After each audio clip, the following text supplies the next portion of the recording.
Good morning. Ngayon po pag-usapan natin yung impeachment. Ano bang mangyari doon sa impeachment na ito? Napag-usapan natin kasi ang nangyari may mga issue.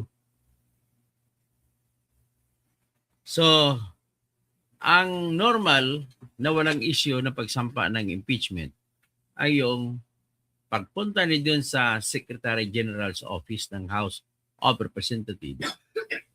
Tanggapin yan ng dapat ng Secretary General ng House of Representatives. At kung wala man ang Secretary General, dapat may tao na opisina na in charge sa Secretary General sa office. Kasi po, nakalagay sa ating rules na ating tinitingnan sa ngayon, ang pinaka-latest rules of procedure ng House of Representatives ay nakasabi din, nakasaad na isa sa ibibigay sa opisina ng Secretary General.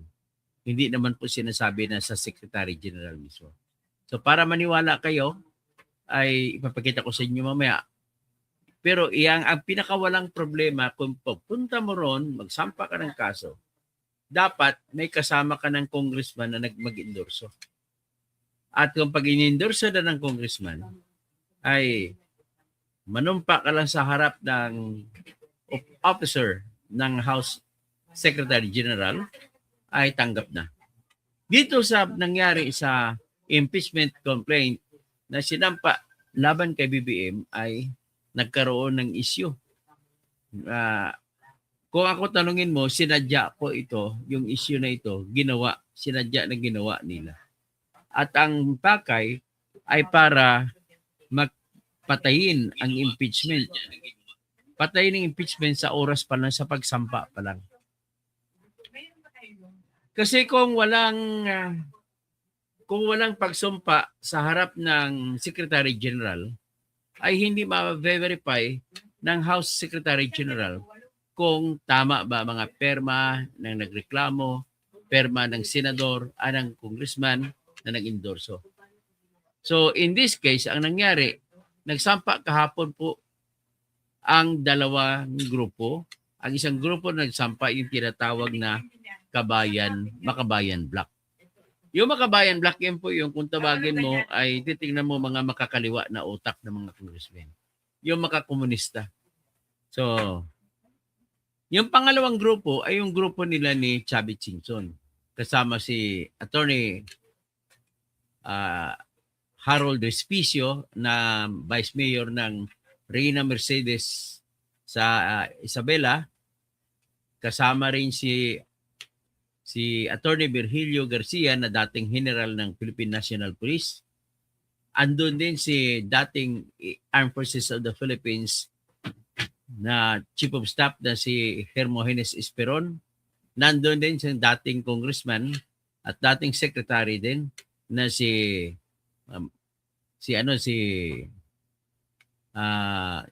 Mr. Mike Defensor. Andun din si dating congressman Jing Paras. So marami silang nagreklamo, pumirma doon. So ngayon, nang dumating sila doon ay wala rin ang Secretary General. Nasa Taiwan kuno. So may biyahe sa Taiwan. We just presume na yung biyahe sa Taiwan ay official travel. So kung official travel ay ang nagtataka lang ako, bakit sinabay? Ano bang ganap meron sa Taiwan na bakit aalis dapat ang Secretary General ng Pilipinas na House of Representatives? Yan ang tanong. Ano bang meron doon? Well, hanggang ngayon wala po tayong natanggap na rason kung bakit nandun siya at wala siya sa House of Representatives. So nagagalit tuloy itong mga grupo ng Makabayan at saka grupo nila ni Chavit Singson na bakit wala yung tao ron. So nevertheless, expected na sa Lunes daw darating si Chiloy Garfield na siyang Secretary General ng House of Representatives.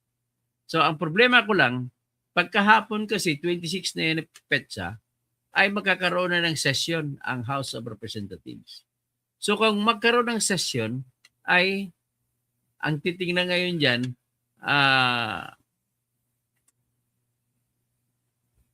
may problema. Siyempre, ang nauna, pangatlo kasi sila, pangalawa, yung naunang reklamo ay pinurward na ni Secretary General Chiloy Garfield sa office ng Speaker, ni Speaker Bujidi. Ngayon, expectedly, sa pagbukas ng Kongreso ngayong 26 January, ay may plenaryo yan. Halos lahat ng congressmen nandun. At hindi ko lang alam kung isasama nila sa calendar of business yung naunang reklamo. Ngayon, kung naisama sa calendar of business at i-refer yan sa Committee on Justice sa araw na yun, sa Lunes, i-refer sa Lunes doon sa Office of the Committee on Justice Chairman na si Jinky Luistro. So ngayon, nakasaad kasi sa ating rules, sa rules of nila at sa mga jurisprudence ngayon, kapag na-endorso na ang isang reklamong impeachment sa House Committee on Justice, ay bawal na tanggapin ang iba pang reklamo. So pinaka-concern ko ngayon, ang naunang reklamo, pasensya na, Attorney Adre De Jesus, ang naunang reklamo ay tinitingnan ko na isang peking impeachment complaint, tanim impeachment complaint. Kaya nga nangyari, kung may flood control, meron ding impeachment control. So kinokontrol nila ang impeachment na pagsasampa. Ano na ngayon mangyayari? Ang ginawa naman ng House of Representatives, nagpa-picture sila, nagpa-video, at tinender nila at andun si Congressman Tinio, binigay niya. Wala ron, ayaw tanggapin ng Deputy na Secretary General ng House kasi wala doon yung Secretary General, nasa ibang bansa, nasa Taiwan. Ganon din ang nangyari sa grupo nila ni Chavit Singson. Kita ko pa naman, ang kakapal naman ng mga papel na maraming mga mga ebidensya. So the problem here is, ngayon pa lang may effort na ang kakampi ni Mardy Infante na si BBM, meron na silang ginagawa na para mabasura ang mga nagreklamo. Di ba? Mardy, maka Marcos ka naman, Mardy. So, ang kagaguhan ni Marcos diyan pa lang nagsimula na, nakikita na ninyo. So, ina-advisean ko yung mga gustong magsuporta doon sa naunang dalawang reklamo ng mga congressmen. I advise you na sa ngayong araw pa lang pumunta na kayo sa Supreme Court at ireklamo yung ginagawa nila na ayaw tanggapin. At sa tingin ko talaga diyan, pinad-abroad si Chiloy. Sawa pa ng kaibigan ko na si Ray, kaibigan namin, kasama namin sa dyaryo, sa media. So, wag naman kayo paggamit. Kasi pag nagpagamit kayo, halata na yan. Chiloy, mumurahin talaga kita pag nakita kita. Kasi halatang nasadya na talaga yon. Alam naman ninyo na sa Lunes na magsimula. So, ang senaryo po, sa Lunes, pag mag-session na ang House, tatawagin ngayon, magbumuson. Order of business. Ilalagay nila sa order of business, ibig sabihin agenda nila. Itong unang impeachment complaint. Pagkatapos, aaksyonan nila. May magbumusin ngayon. Sabihin nila, Your Honor, may I move that the impeachment complaint filed by Attorney Adre De Jesus be referred to the Committee on Justice. Naku, patay tayo niyan. Pag ganun mangyari. So, i-refer sa Committee on Justice. Wala na, stop na, hindi na pwede tanggapin ng iba. That is the rule. Wala tayong magagawa. So, ngayon, mananaig naman itong kawatan na Bongbong Marcos. Na sobrang na-stress si Bongbong Marcos sa mga impeachment, na ospital. Kahapon, nagtulog sa ospital. Isang araw, yung tawag niya, masakit niya? Hindi ko maintindihan. Sakit na, kung tatawagin ni Dean Chase, nakaaway niya na isang abogado na taga California. Yan ay resulta ng pagpapapuwit. pagpabuli. Kasi nagpapabuli sa California. Yung kagaw ng galing sa ng lalaki na punta sa tiyan. Ayan. So, yan ang nire-raise ko na concern. Ang sa House of Representatives na rules ay ito po, ipapakita ko sa inyo. Nagsasabi na office, hindi tao. Ito po.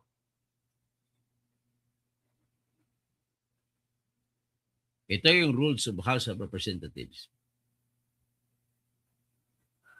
So, ito, filing, impeachment rules yan ha. Nakita ba ninyo impeachment rules? Yan ang impeachment rules. Ang problema natin numero uno is, pwede pa ba ito? Kasi nga, yung Congress itong na nakaraan bagong Congress na ngayon Pero sabi niya, ina-apply, wala naman siya sabi na bawal. So sabihin na natin, magagamit ito. So ito naman pag-initiate ng impeachment. A mode of initiating. So modes, dapat modes, hindi mode. Kasi tatlo nagpapilian mo. So ngayon, ito naman pagpa-file. Paano pagpa-file? Ang any verified complaint na pinirmahan ang verification na nagreklamo ay kung dalawang ori yan. Yung pinirmahan ng congressman o di kaya yung inendorso ng congressman. Pero pareho man sila ay dapat may verify ng affidavit na yan nga ay nabasa ng buong buhat na unawaan ng nagreklamo. At ang mga sinasabi roon ay totoo at tama ayon sa kanyang personal na alam at ayon sa available na records.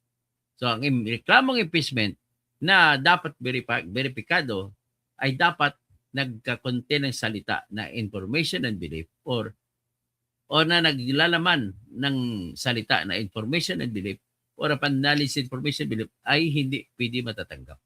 Kailangan tahasang sabihin ng pumirma na nagreklamo na personal niyang alam, hindi lang kay information and belief, hindi lang kay knowledge information and belief, personal niya alam. So pagkatapos ma-file, dito, hindi sinasabi dito na isampa sa office ng Secretary General. So, hindi sinabi na sa Secretary General. Sinabi na sa Office of the Secretary General. At so ngayon, pag matanggap na ng Office of the Secretary General, ay ibibigay kaagad-agad sa House of Representatives through the Office of the Speaker. So, at ang Office of the Speaker, pagka oras na tanggap, may obligasyon siya na i-kalendaryo para sa agenda sa within 10 session days. Anong ibig sabihin nito kung within 10 session days? So, pwedeng mangyari na hindi pa nag-umpisa yung session sa Lunes ay na ilagay na sa agenda ng Speaker na sa Lunes itong naunang reklamo. At hindi may sasama ang mga pangalawa at pangatlong reklamo dahil hindi pa nila natanggap nung panahon na sa araw ng Lunes na sinampa nung attorney Adre De Jesus. So may delikadong hindi matatanggap yung dalawang reklamo na lehitimo. Yung unang reklamo na sinampa ay sinampa ni Adre De Jesus na abogado naman siya dati ni Lisa Marcos. So ano ma-expect mo kung abogado ni Lisa Marcos ay nagsampa ng reklamo laban kay Marcos? Hindi baboy. So ito na ngayon, nakita na natin ang mga diskarte nila na pailalim. Ito ay hindi na-expect ng mga gusto magsampa ng reklamo. Inanunsyo ko na mag-isip kayo ng paraan, magsampa na mas maga para walang problema. Ito nagka-problema na ngayon, nagka-hendot-hetot na ngayon. Gagamitin ngayon nila na simpleng diskarte lang na absent o na official trip yung Secretary General. Yan na. Wala na. Patay na. Paano na ito ngayon? So the best way you can do is Friday pa lang naman ngayon ay kung ako naman advice ko sa lahat na magreklamo kasama kay Congressman Tino at saka yung grupo ng iba ng mga grupo ni Chavit Singson, go now for an urgent certiorari. Yung denial, yung omission na para utusan ang mandamos isasampa ninyo. Para utusan kaagad ang House of Representatives na tanggapin ang inyong reklamo. Pag hindi tinanggap yan, mamamatay tayo nito sa galit.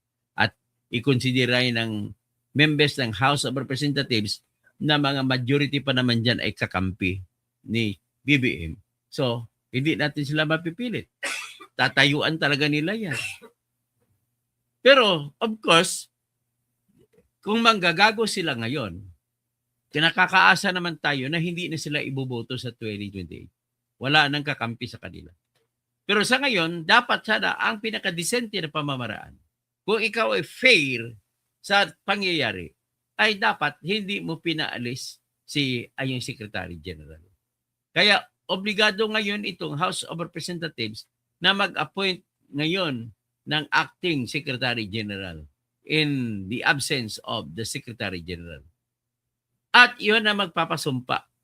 Dapat ganun mag-appoint ng yung deputy, bigyan ng kapangyarihan na magpasumpa sa, yun na naman kailangan na magpasumpa at magtanggap ng reklamo.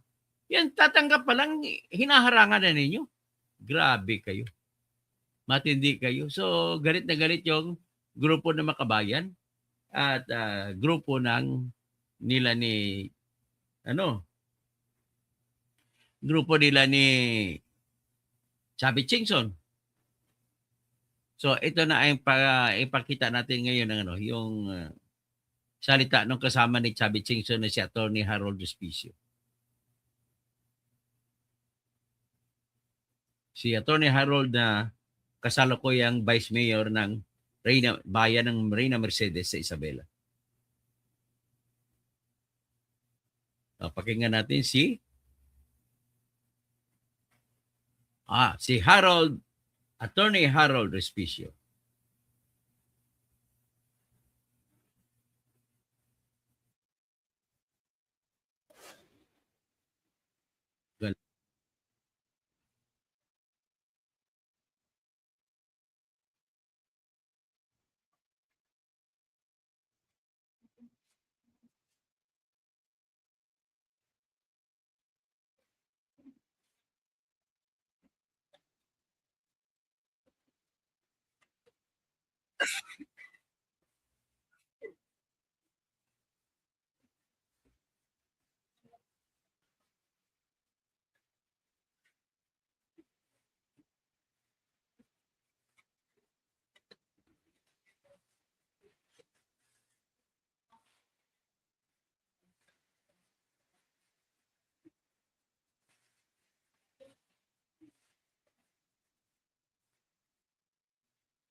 Ay, hindi ko pala napakita.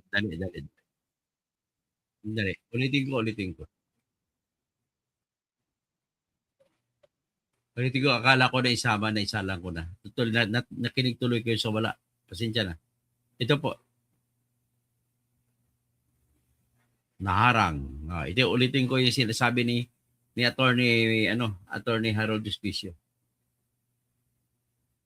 Impeachment complaint po, Attorney. Grupo po siya ni Chubby Chingson. Hinarang ng Secretary General ng House of Representatives ang impeachment complaint laban kay BBM na prinepara ng pinakabigating mga politiko at pinakamagagaling na abogado pang impeachment ng Pilipinas. Hindi ito tinanggap dahil daw nasa Taiwan yung Secretary General. Tandaan po natin na ayon sa rules ng House of Representatives, ang Secretary General ang dapat tumanggap ng mga impeachment complaint. At ngayon na po, ang last day sana na magpa-file kami ng impeachment complaint kasi inunahan tayo nung Lunes ng walang kwentang impeachment complaint, 4 pages lamang. At kapag rinefer ng House of Representatives during session sa Committee on Justice sa Lunes, first thing in the morning, barred na within 1 year yung mga susunod na complaint. Kaya dali-daling humabol kami this week. At this week, ngayong araw na ito na sana yung last day na magpa-file dahil bukas walang pasok ang House of Representatives. Pero hinarang ng Secretary General ng House of Representatives, hindi niya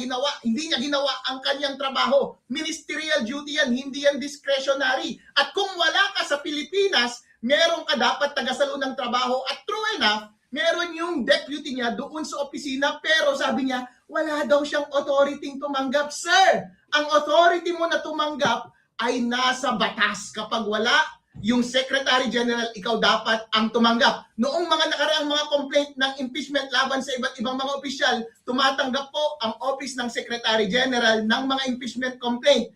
Kahit wala yung Secretary General doon sa loob. Ministerial duty po yan, wala kayong discretion na tumanggi. Pero halata po na pinipigilan nila para wala na kaming pagkakataon na mag-file ng impeachment dahil sa Lunes, dadali-daliin na nila. First thing in the morning, automatic. Referred ka agad sa Committee on Justice yung walang kwentang... Yan ang sinasabi ko, bibilisan nila sa Lunes. I-refer na sa Committee on Justice. Hindi na pwede tanggapin ang ibang mga impeachment pag mangyari yan. Hindi, no? Grabe.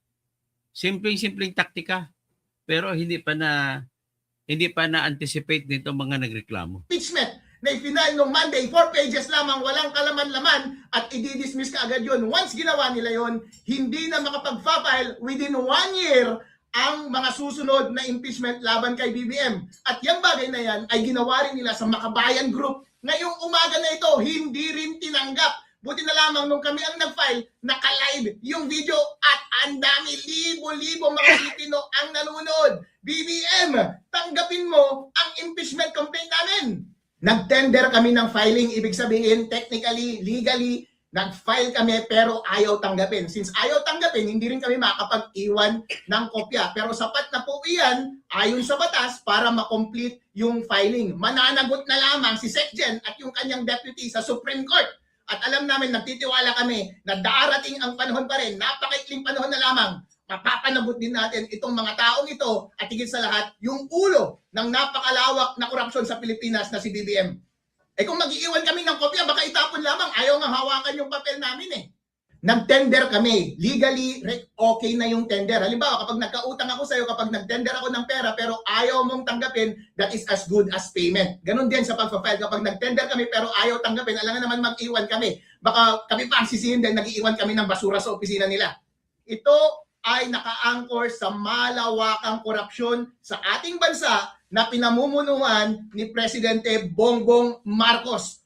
Culpable violation of the Constitution, graft and corruption, betrayal of public trust. Kapag culpable violation of Constitution, anong ibig sabihin? Ibig sabihin, alam mo at sinasadya mong i-violate yung Constitution. Yung kanilang paggawa ng unprogrammed funds, yung pag-aalokabol nila sa mga congressman, against yan sa Constitution at decided na rin yan ng Supreme Court ayon sa Belgica case. Pero alam nilang illegal yan, pero ginawa pa rin nila. So anong tawag mo doon? Culpable violation of the Constitution. At yan din ang naging daan para sa malawakang graft and corruption. Dahil yung measure na yan ang ginawa nila para mag-kickback sa iba't ibang tao, may delivery ng mga luggage, papunta sa presidente, papunta sa kanyang mga crony, at ganoon din, betrayal of public trust dahil malawakang ito na nangyari. Kapag paghahalu-haluin mo lahat ang mga bagay na ito, meron na tayong ebidensya mula sa mga hearing sa House of Representatives, sa Senate, at marami na rin mga interview na lumabas at mga statement dyan sa social media na nagdidiin at nagtuturo at nagbibigay ng konkretong ebidensya na laban sa ating presidente. Dahil tandaan po natin, ang obligasyon ng pagprepara ng budget ay nasa presidente. At itong mga unconstitutional na mga measure na ito na nakalagay sa ating budget ay siya mismo ang nagpasimuno or gamit ang kanyang alter ego at sila mismo ang nakinabang base na rin sa statement ng mga kanyang mga dating kasama na ngayon ay bumabaliktad na. Kaya hindi po natin may tatanggi ang culpable at sadyang paglabag ng ating Pangulo sa ating konstitusyon na nagbigay daan sa graft and corruption, kanyang pagnanakaw at pagnanakaw ng kanyang mga kasama, at dahil dito, wala nang tiwala ang taong bayan, betrayal of public trust. Itong tatlong grounds na ito, culpable violation of the Constitution, graft and corruption, betrayal of public trust, ay grounds para sa impeachment. Pero abangan po ninyo ang kumpletong kopya ng ating impeachment complaint para sa mas detalyadong mga narration and set of facts. Okay salamat. Maraming salamat Attorney Harold. At ngayon, ipapakita ko naman yung pagrereklamo ng mga actual mismo na pumunta ron.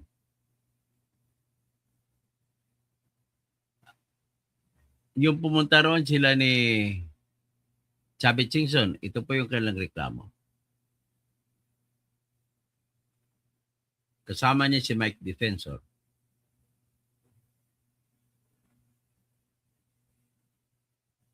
Ito po. Sa Makabayan Black na banggit na sa amin na opisyal na hindi tinanggap yung kanilang impeachment complaint. Kaya kami may prepared statement na kami tungkol dito sa ginawa dahil na-anticipate na namin na talaga magkakaproblema sa mismong pag-file namin. At katulad nga na nangyari, at na-anticipate namin, ganun nga. So if I will be allowed to read the statement, to be clear, distribute na lang siguro. The refusal of the Office of the Secretary General of the House of Representatives to accept the impeachment complaint is a clear violation of both the rules of the House and the 1987 Philippine Constitution. Under the Constitution, the House of Representatives has the sole power to initiate impeachment proceedings. The rules of the House explicitly provide a ministerial duty for the Office of the Secretary General to receive and record impeachment complaints that are duly filed. There is no discretion given to the Secretary General to reject, screen, delay, or block such filings. By refusing to accept the complaint, the office effectively usurps the constitutional authority of the House itself and denies the Filipino people their only lawful mechanism to raise grievances against a sitting president. If I may repeat that, by refusing, it denies the Filipino people their only lawful mechanism to raise grievances against a sitting president. Impeachment is not a political favor. It is a constitutional right. It is the only formal process through which citizens, through their representatives, can seek accountability from the highest official of the land. To block this process is not merely procedural error. It is a constitutional violation, an obstruction of a lawful remedy, and a direct assault on the people's right to petition government for redress of grievances. The House of Representatives exists to serve the people, not to shield those in power. Okay. Ako naman, wala na akong idadagdag. Okay na yun. Ano nga masasabi na hindi tinanggap yung impeachment complaint? Hindi tinanggap. Yun nga, sa hindi pagtanggap nila, it is not only a violation of the rules, but of course of the Constitution. At ang mas mahalaga, ito lang kasi ang paraan ng taong bayan na magreklamo sa nakaupong Pangulo. Hindi ka pwedeng mag-file sa ombudsman. Hindi ka pwedeng mag-file sa korte. Sa ginawa nilang to, parang tinatanggal nila yung karapatan ng taong bayan na magkaroon ng maayos, legal na pagreklamo doon sa nakikitang problema sa nakaupong presidente. So, ginawa nyo rin ba yung ginawa ng Makabayan Dito na nag-iwan kayo ng kopya ng constitution sa office of the Secretary? Hindi. Hindi ba tayo? Okay. Nag-iwan kami. We attempted and we have recorded every possible conversation we had with So, as a copy of your complaint is not Yun sa salita ito si Congressman Jing Paral hindi nila tinanggap. ng Negros Oriental. we will be discussing this at another time. Ang tingin namin, ang dapat natin pag-usapan ngayon, yung mismong, kasi yung sa maraming pagkakataon sa Korte Suprema, may decision na about impeachment complaints. In fact, the recent decision was on the Vice President. At mabigat kung hindi pagtanggap, hindi namin maintindihan kasi hindi naman si Secretary General Cheloy ang sinasabi nung Saligang Batas. Ang sinasabi ng Saligang Batas, yung opisina. Dapat i-receive nila yun.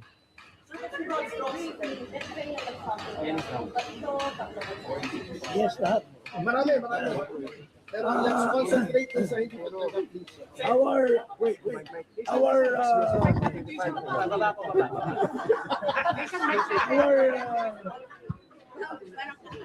kasi ako pause eh. Our impeachment complaint encompasses almost all the grounds except for treason and bribery, I guess. But culpable violation of the Constitution, betrayal of public trust, graft and corruption, high crimes. These are all embodied in our complaint against Marcos Jr. Ano yung offenses? Ano yun? Sa ngayon, we will call for a press conference tomorrow Question kami para i-discuss yung details. Pero sa ngayon, yun yung statement namin. Ang hindi pagtanggap nito, pati yung endorser, kasi may endorser kami nandito. Pero siyempre, tatlo. Siyempre, nung nakita namin, nung na-inform kami ng Makabayan Black, and may mga kasama tayo sa Committee on Rules, dun sa nangyari, medyo nagulat na kami. In fact, nakita niyo naman, mali-malita yung dala namin. Pero kung ganito yung mangyari, napakapangit naman. Hindi maganda. Sigurado kami, yung first impeachment complaint is a scam complaint. At yung Makabayan Black, genuine complaint yun. Sinusuportahan din namin yun. Yung complaint namin is a genuine complaint, full of evidences, dapat tinanggap ng Kongreso. Sir, babalik pa kayo dito sa market? Hindi kami babalik. Huwag ka muna mag-conclude. More or less tatlo. O ayaw ni Jing ako mag-conclude. Pero pag-isipan pa namin. Pero as of now, dapat it should have been accepted, period. No, they're not. Sir, ilan ang complainants at sino-sino? For the record. Ang mga complainants. Oh yes, please. Lipat lang muna. Wait lang. Dito ka na. Dito kami. Attorney na lang pala lumipat. Oh.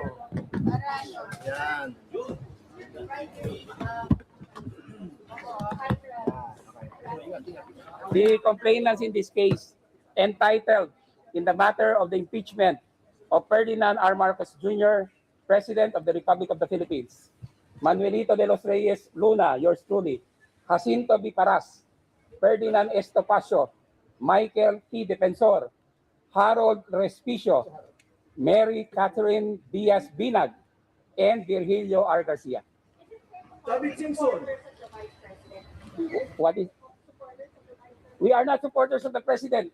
We of the vice president.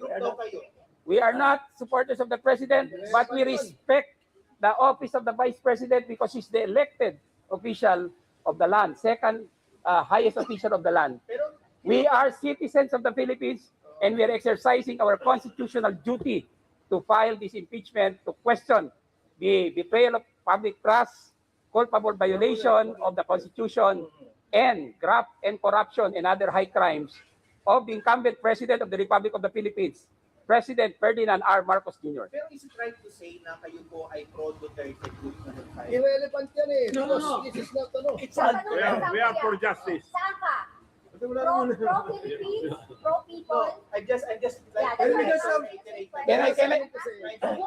Can I just answer that? Irrelevant na. Huwag ka mag-ano. This is a people's complaint. This is a people's complaint. Walang sala yan. Wala. This is a complaint of the people of the Republic of the Philippines. Excuse us. Sorry. Tomorrow we will have a That's all. press con. The ribbon. Attorney Topacio, can you explain? The ribbon. Attorney Topacio. Actually po, this is the same color of ribbon that we wore during, Hindi ako makikita. Hindi ako makikita. Nakaupo na yun. Kita pa. Okay. Actually, this is the same color of ribbon that we wore during the successful impeachment of then COMELEC Chairman Andres Bautista Jr. Impeach to impeach. Yun lang. Lalang. Honey, one picture tayo. Sorry. One picture na lang. Ayaw pa nila until received, syempre. Tati, one picture na lang tayo. No, okay. Tomorrow na po. No, governor is part of the impeachment of the complaint. Mamaya ka na mag-live kasi. Related to the Oh, lunch conference, Max Restaurant sa Circle. Anong gusto mo yung oras? Lunch time, 12 o'clock. May press conference sila ngayong araw. So yan ang napag-alaman natin dito sa balita kahapon. So we will know what would happen, and this is a very important event for us, the people, and our Republic of the Philippines. Kaya hindi po ito isang uri na pagtatawanan, uri na magsayahan. This is a sacred moment. Kaya please, humihingi ako sa inyo ng dasal. At magdasal po kayo na matatanggap lamang ang reklamo. And let the process go kung ano man ang meron sa procedure. Despite the fact na wala pa ngayon yung Secretary General at kung kailangan na matulog sila doon sa Lunes bago mag-Lunes nandoon ng lahat sila magsampa ng reklamo, ay gagawin dapat na. So I'm calling on all the congressmen and the congresswomen who are supporting truth and justice to rule in our place, ay please po, tumulong na kayo, call the impeachment, the leaders, and then provide your support. If there is a necessity for you to sign an endorsement, please do it now. Ang importante, sa Lunes siguro, sa umagang-umaga na hindi pa nagsasyan, ay nandoon na kayo, pumipila na kayo sa office of the House of Representatives Secretary General. Maga-maga pa lang. Okay. Hindi po pwede tayo umasa sa sinasabi na filing by tender. No, I'm not comfortable with that. Ginagamit namin ng tendering sa service ng summons or summonses sa mga kaso sa korte. But this is not a simple case in a court. This is a case where the life of our nation is hanging in the balance. Kaya nakiusap po ko sa inyo, sa lahat nakikinig sa akin, join me in praying for the turning of good things for the procession of our impeachment to be accepted in due course. So, yan lamang po. Kahit anong relihiyon ninyo, mga Muslim man kayo, mga Kristiyano, at Allah be the great, tutulungan tayo at na maisasampa, may tatanggap po ito. At ulitin ko lang, in short, ang reklamo po nila, one of the most substantive complaints ay yung pagnanakaw, na mali-malitang pagnanakaw. At pangalawang reklamo nila ay nakatutok doon sa bakit pinirmahan ni Bongbong Marcos ang mga unprogrammed appropriations mula 2023, 2024, 2025. At yung mga unprogrammed appropriations, ang ibig sabihin lamang yan, mga kaibigan, mga kababayan ko, ay unprogrammed, ibig sabihin po, walang pundo. Nilalagay niyo yan na item na parang nakareserba lang sa usapin sa pampamilya, mag-asawa, nag-usap, anong pagkagastusan ng ating pamilya? Sunod, sabihin ng misis, ay, Papa, kung meron tayong pera, dagdag, bibili tayo ng kotse. So, nakabangko lamang ang plano na bibili ng kotse. Kung magkaroon ng pera, kung makautang tayo sa bangko, bili tayo ng kotse. Yan ang katulad ng unprogrammed funds, of unprogrammed appropriation kung tawagin. So, bawal yan sa batas sapagkat po hindi sinasaad ng ating konstitusyon na pwede maglagay ng unprogrammed funds. At saka ang unprogrammed funds po ay bawal sa konstitusyon sapagkat nakasaad po sa Section 25, Article 6 ng ating Constitution na kung magkano lamang ang halaga na ipapanukala ng Pangulo ng Pilipinas, hindi na pwede dagdagan yan. So ngayon, ang epekto niyan kapag pinayagan natin ang program fund, number one effect is inangat mo, tinaas mo ngayon ang pondo na panukala. Yung nilagay na yun sa Section 25 ng Article 6 ng ating Constitution, yan po ay mekanismo laban sa abuso ng pondo ng bayan. So ngayon, ang gagawin nila, gagawa sila sa batas, rider, sumasakay na batas, na sinasabi, mayroon pa kaming ibang mga plano na gagawin na ipagpatuloy kung may pondo na nakalaan sa ganitong mga sitwasyon. Number one, kung may savings, kung may matitipid sa mga naunang mga proyekto na pinanukala. Halimbawa, nagpatayo ng tulay at nakalaan na budget sa tulay ay 500 million. Yun pala, naggawa palang tulay sa 300 million lamang. So may natipid na pondo, doon yun, pwede mong gamitin sa unprogram fund daw. So ngayon, meron pang isa, kung makakautang sa bangko para dyan sa pondo na yan, ay pwedeng gagamitin yung sa para sa unprogram naman kuno. Tapos yung pangatlong uri ay kung may sobrang collection sa ating buwis, sa ano pang ibang sa mga taripa, sa customs, at lahat-lahat na kung may collection sa pinagbenta ng property ng bayan. Kaya ang ginawa nila, kumuha sila noong 2024, kumuha sila ng 90 billion sa PhilHealth at ginamit nila sa program fund. Kumuha din sila ng 117 billion mula sa PDIC or Philippine Deposit Insurance Corporation at nilagay din sa pondo ng mga flood control. So lahat po nauwi sa wala. Paano pa natin babawiin yung mga pondo na yan na kinuha doon sa PhilHealth at kinuha sa PDIC kung nauwi lahat sa bulsa ng mga magnanakaw nating mga kapatid na congressmen? Paano ngayon yan? So ito na sana ang pamamaraan na paparusahan si Bongbong dahil siya naman ang pumirma ng batas. Bakit niya pinayagan? Kahit alam niya sa konstitusyon na bawal magdagdag ng pundo, pinirmahan pa rin niya. Sa pangalan na tawag na unprogrammed appropriations. So, okay, hanggang dyan lang muna, no? At tatawag tayo. Mag-shoutout lang ako, ha.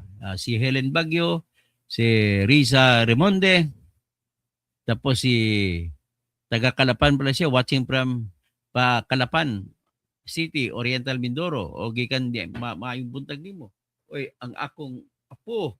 Oh, gwapo na. I am at school. You are coming from the school? Yes. Oh, But I done school. yeah, okay. So what's your name? Reshapen. Wishaven. Okay. Okay, pasensya lang ang po ko kasi pumunta rito. Si Benmar Huerte, nakalimutan nila magdala ng pambayad sa congressman. Hindi naman siguro. Wala namang bayad siguro congressman pagdating sa complaint. Ang bayad ng congressman pagdating sa flood control. Hindi ko nabasahin ang sinasabi mo, Mardi. Walang kwenta eh. Pasensya ka na. Benmar Huerte, ayon naman talaga ang process dapat ibigay sa Committee on Justice. Ano pa talaga? Hindi po ganoon ang process, Benmar Huerte. O ganito ang proseso, isampa muna sa House of Representatives sa pamamagitan ng pagpunta doon sa opisina ng Secretary General. Yan ang nakasaad po sa Rules of Impeachment. At pagkatanggap niya, ibigay niya kagad sa House of Representatives na kinakatawanan ni Speaker Bujidi. Pagkatapos nun si Speaker Bujidi ay meron siya 10 session days na ikalendaryo sa plenaryo. Plenaryo, ibig sabihin, may session na lahat ng mga congressmen ay umattend. At sa plenaryo, kailangan isa sa schedule dyan ay kung i-endorso nila sa Committee on Justice nila yung reklamo. So ngayon, nasa batas po natin, nasa constitution natin, at nasa ating mga decision ng Supreme Court sa pag-interpret kung ano ibig sabihin ng constitution na kapag na i-refer o naibigay na ng buong Kongreso doon sa Committee on Justice ay stop, bawal na, hindi na pwede tumanggap ng bagong reklamo. So, ngayon, may tanong is, Halimbawa, Lunes, magbi-meeting sila. Lunes, halimbawa, i-fast track nila. Magkakalendaryo sila. At ang ikalendaryo nila, yung pinakamahinang reklamo na nakadesinyo na for dismissal. Yung sinampa ni Attorney Adri De Jesus na abogado naman ni Lisa, na tinatanggi niya na abogado sa ni Lisa, you can never deny that you were the lawyer or you are the lawyer of Lisa Marcos. Bakit? Nagsampa ka ng reklamong disbarment laban kay Attorney Glenchong at ang basihan mo ay yung pagsisigaw niya ng pagsasampaling kita kay Attorney Lisa Marcos. So the fact that you are siding in this issue for Lisa, then you cannot deny that you are the lawyer of Lisa Marcos. Isa pa, ang nag-endorso ng iyong reklamo ay kontraktor, isa sa kakasuhan. Pag kontraktor, mga kakampi ni BBM yan. Si Nisay, Congressman Nisay. Oh, kaya, yan po ang nangyayari. So ngayon, chances are, worst come to worst, ang mangyayari. O di kaya ang tamang salita dyan, worst come to worst. Hindi yung superlative degree. So that is, yan natutunan ko kay Joven Custodio na editor namin noon. Sabi niya, Toto, it should be worst come to worst. Not worst come to worst. So worst come to worst. So anyway, pag yun mangyari, patay na tayong lahat. Mamamayani na mamayagpag na naman ang kasunod na mga gagawin nila ng mga kakurakutan. So Ben Maruete, ito yun naman talaga ang process. Dapat, hindi po bago mag-Committee on Justice, sinasabi ko nga yun, daan muna sa Secretary General. Okay? John Dubs, sipilis daw ang sakit ni Bangag. Sipilis? Well, I refuse to speculate on that kasi wala naman tayong kalaman sa medical, hindi man legal matter yan. Tapos si Ben Maruete, sinabi pa na Attorney Jesus na hindi siya, kwento lang yun, claim lang yun Ben Maruete, do not believe in that. Mel NSJ, Mayap ay Abak, Mel NSJ. Ay, buntag na ba? Abay, buntag, oh. Tapos, Sandy Casabuena, mine. Pagkatapos, Perny Pinto, Arsenio Valdez, o nga, attorney, hintay kami. Leonin Law, nagreklamo kayo sa Supreme Court, mga dutay. Kaya ka naman, dutay shit. Ang akala mo ay pangka. Siguro ganito, sa bagay dito sa ganito, hindi. Huwag ka naman magtawag kasi ng dutay shit kasi ano yan eh. Discriminating. So, ang magayari ngayon, ibaban na lang kita. Ban. Yan. Okay?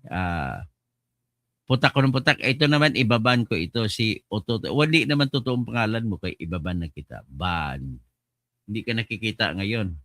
So, Ben Maruete, ganun din yan kahit meron second or third impeachment kasi hindi po yan ang people rule na pinag-usapan ni Ben Maruete. Ang pinag-usapan niya, dapat tanggapin nyo.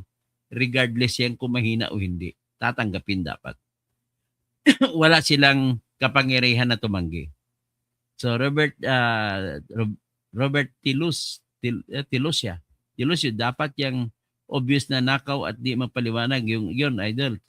Tapos Eduardo Biruan, like. So Efren Gohilde, J.R. Castro, itudo nyo na sir para matanggal na ang pinakaulo ng korupsyon o pinakaulo ng ahas si BBM. So Romano Polinar, blah blah blah. Ay ano ba yung ibig sabihin blah blah blah? Magsalita ka naman ng maayos. OTC, Lisa Marcos, ganun din ang baba ni BBM. Makukulong. Romano Paulino, blah blah blah. Ayun. Ba't blah blah blah? Ang mga yan siguro pag mag-blah blah blah, tanggalin na, ibaban na lang kita dito. Ayaw ko yung mga ganun mga comment.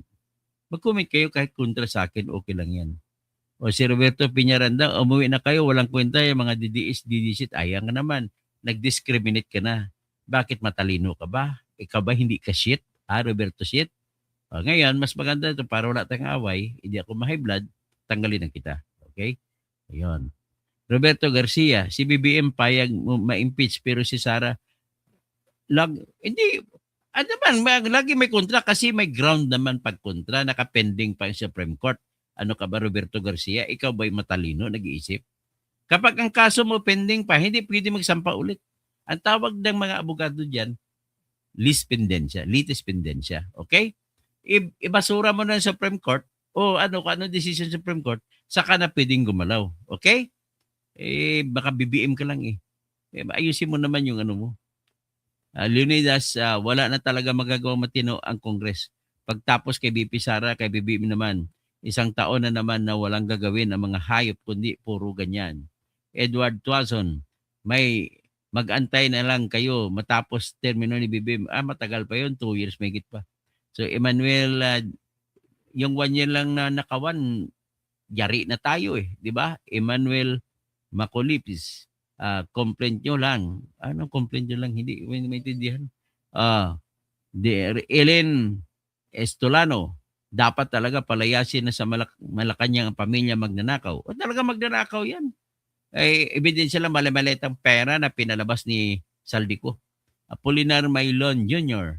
Hello, may technical kayo na may na yan kung makulong magulang yan mga yan. Talagang magulang. Complain nyo lang mga DDS yan. Na huwag nyo kami, mga kulong DDS. Ano naman Emmanuel Immaculipis? Ikaw wala ka talagang kwentang tao. Okay lang sa'yo ninakawan ka. Ninakawan ka ng malamaletang pera. Okay lang sa'yo. Anong klaseng tao ka? Magsalita ka naman maayos, hindi yung DDS yan. Wala kang, walang logic yung mga sinasabi mo. Ben Maruerte, garbage complaint yan. O sino pang magsasabi ka, ipaliwanag mo kung bagay garbage complaint, hindi pa nga natin nabasa. Nabasa mo na ba? Hindi ko pa na nabasa. Maliban na lamang yung unang complaint, nabasa ko. Yan ang garbage complaint. Kasi walang ebidensya. Larry Lucchino, nuisance people with no credibility. Sino bang nuisance? Pakisabi mo. At saka paliwanag mo kung bakit nuisance. Leonidas, si manyak na Chabit na nanguna. Huwag mo naman tawaging manyak. Pwede mo sabihin babaero. Manyak din.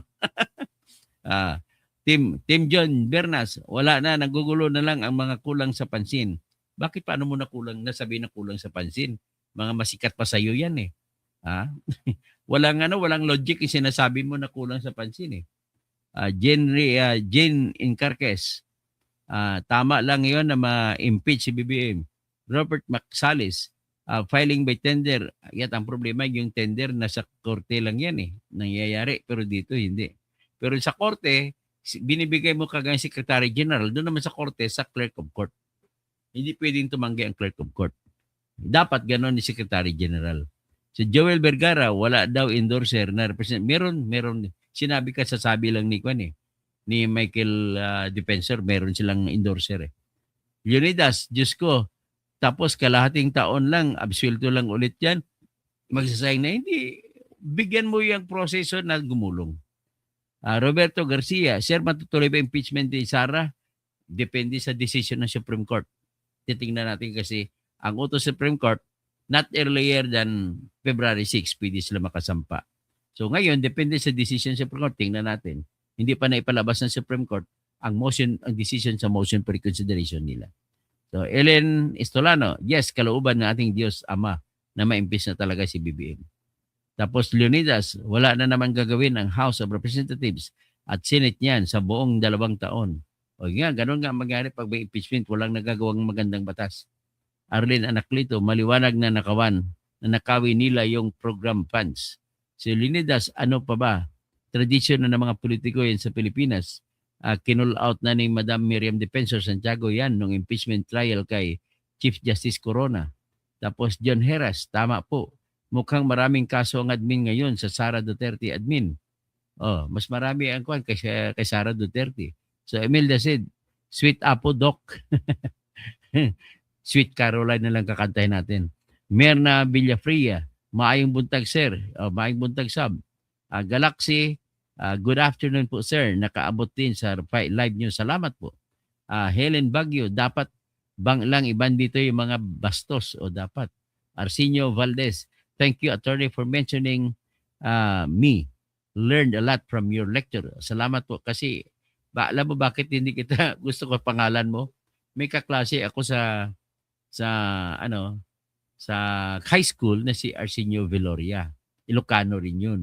So barkada ko. So best friend ko siya hanggang matapos kami ng high school. At marami sa lugar kasi na South Cotabato, maraming mga Ilocano ron. Pero mga salita nila ngayon, yung mga bata ay mga salitang Ilonggo na. Pero mga pamilya, pag pupunta ka sa mga baybay, salitang Ilocano pa rin. Kaya that explains the reason kung bakit yung ito may pamilya rin ako na Ilocano ron. So, kumbaga halo-halo ng dugo ko. May Pangasinense, may Ilocano. Yung pamilya ko na Centino, galing sa Pangasinan. Romel Bengson, naimbag nga, malim. Hapon na ba? Malim na. Oh, hapon na pala. May ugto. Ugto pala. Okay. Si Sarogan, maayong hapon, Dr. To, Tirador, hindi matanggal si BBM bago lang mapinirmahan niyang 3 trillion nilang need. Okay. Sa mga waray-waray, maupay nga kulop. Romel Benson, keep safe po, idol. Tapos, Shanice, Sir Toto, pwede bang makasuhan ang deputy at check yan? Pwede kasuhan yan sa ombudsman. Sili Dominic Shell, kailangan palisin ang mga taong magna at mga magno at buwaya. Salongasaka. Okay, kawawa Philippines. What happened, BBM? Yan. Hanggang dyan na muna. At please naman, pakilike na lang. At put it forward.